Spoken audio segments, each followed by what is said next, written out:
Bonjour, je vais parler d'un épisode de Marvel's Agents of Shield, qui est, et je pense que c'est important, c'est l'avant-dernier épisode avant le film Avengers Infinity War. Je pense que c'est important vu que un des enjeux principaux de Hale, c'est de protéger la planète contre l'invasion de Thanos. Alors, c'est pas encore que c'est Thanos, mais voilà, c'est un de ses enjeux principaux. Après, justement, il commence déjà à travailler sur des enjeux qui pourraient remplacer cet enjeu-là. Alors, cet épisode, c'est quand même principalement de l'action. Il n'y a pas grand-chose vraiment de nouveau, on va dire. C'est par exemple l'équipe de Daisy qui va récupérer Coulson et Talbot. C'est l'équipe de Fitzsimmons et Yo-Yo qui vont faire leur mission. Et enfin, pour ça je dis, je pense qu'il se prépare peut-être à un post-Avengers.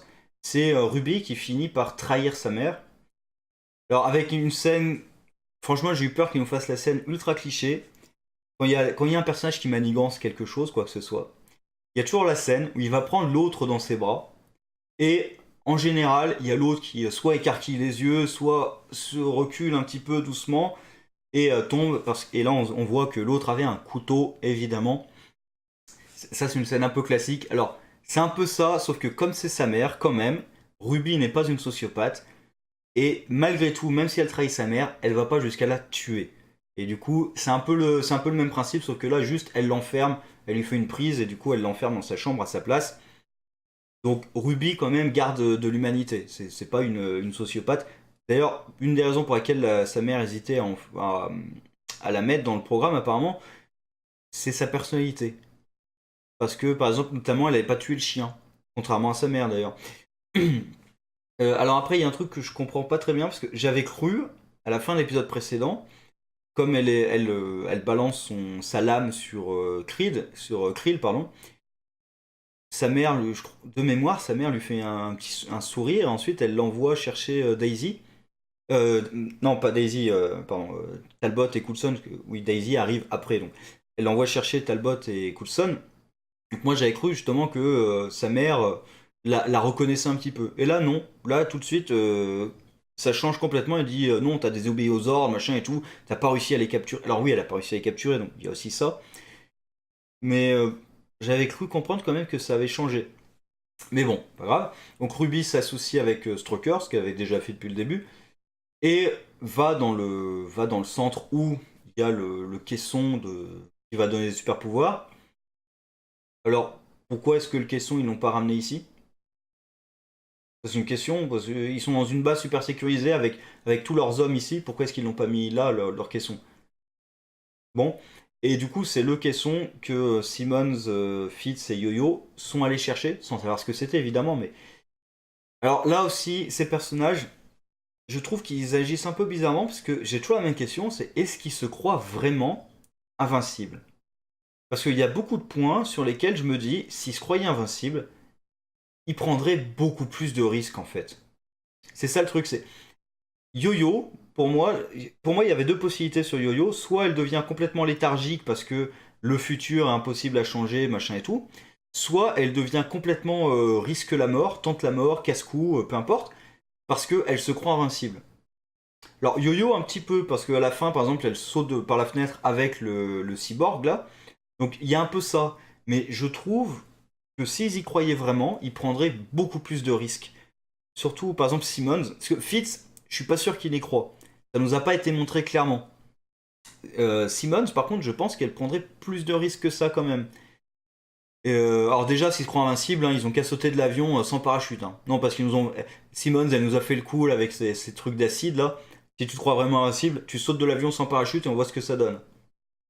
Voilà. Donc, ils se croient pas invincibles au point d'être tarés. Mais ça, ça je leur reproche pas. Ce que je leur reproche, c'est par exemple là, la scène de fusillade. Je pense qu'ils prendraient beaucoup plus de risques que ça s'ils se croyaient immortels, vraiment. Mais vraiment, dans beaucoup de trucs. Après, un truc un peu con aussi de leur part, c'est une fois qu'ils sont arrivés sur place, ils peuvent donner leur position au Shield. Qu'ils le fassent pas avant, pour justement pouvoir arriver sur place, pourquoi pas. Mais une fois qu'ils sont sur place, pourquoi est-ce qu'ils transmettent pas leur position? Ils pourraient transmettre leur position et expliquer justement pourquoi Fitz est là. Pourquoi est-ce qu'ils sont allés là-bas, qu'est-ce qui se passe et tout. Ils pourraient leur expliquer. Une fois qu'ils sont sur place, c'est bon, du temps que le Shield arrive, soit ils ont réussi, soit ils ont raté leur mission, justement. Donc on pourrait leur dire à l'avance. Bref. Enfin, la dernière partie, c'est Daisy qui va récupérer Coulson et Talbot. Alors, Daisy, on continue à essayer de nous expliquer que elle n'est pas faite encore, en tout cas, pour être chef. Il y a un épisode précédent où Dick nous disait qu'elle était insupportable. Et là, c'est May qui prend Coulson à partie pour dire qu'elle n'est pas prête parce qu'elle était obnubilée par le fait de récupérer Coulson et tout. Je trouve que on nous le dit, mais je trouve pas qu'on nous le montre vraiment. Franchement, je trouve pas qu'il y a une des décisions qu'elle a prises qui démontre, ou même qui montre tout simplement, qu'elle serait pas prête. Parce que oui, elle veut à tout prix récupérer Coulson. D'accord, c'est sa priorité. Mais en même temps, c'est pas stupide de vouloir récupérer Coulson à tout prix. En soi, c'est pas une erreur. Donc, pour moi, la seule erreur vraiment qu'elle commet, c'est de refuser l'aide de Fitz. Mais sinon, je vois pas ce qui fait qu'elle serait pas digne d'être chef ou que le fait d'avoir perdu Coulson, ça l'empêche de réfléchir clairement et tout. Ils auraient pu le montrer, je trouve qu'ils le montrent pas justement. On nous le dit, mais on nous le montre pas. Alors donc, évidemment, ils réussissent à trouver les trois montagnes avec le dessin de la gamine. Évidemment. Forcément, hein, c'est un petit dessin comme ça, je crois, à la pastel ou je sais pas quoi. Tu réussis à trouver les montagnes qui correspondent exactement. Il n'y a aucune autre montagne qui corresponde, évidemment, et tu réussis à trouver. Alors que le truc, ça pourrait se passer 3 mois plus tard, hein. Parce qu'il n'y a pas de repère temporel. Son dessin, ça pourrait se passer 3 mois plus tard ou 3 mois plus tôt, voire un an plus tard. Talbot, il a été prisonnier 6 mois, donc on peut. Voilà, il y a plein de trucs possibles. Eux, ils réussissent à trouver, et évidemment, c'est au bon moment.